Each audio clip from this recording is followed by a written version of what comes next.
सबीर जी आपके लिए एक शायरी है, जरा ध्यान से सुनिए। बहुत प्यार से लिखे हैं शायरी को। चलिए शायरी स्टार्ट करते हैं।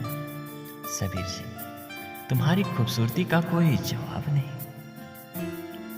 कि तुम्हारी खूबसूरती का कोई जवाब नहीं। सबीर जी, इसे बयां कर सके ऐसे कोई अल्फाज नहीं, इसे बयां कर सके ऐसा कोई अल्फाज नहीं। आई लव यू सबीर जी, बहुत प्यार करते हैं हम आपसे।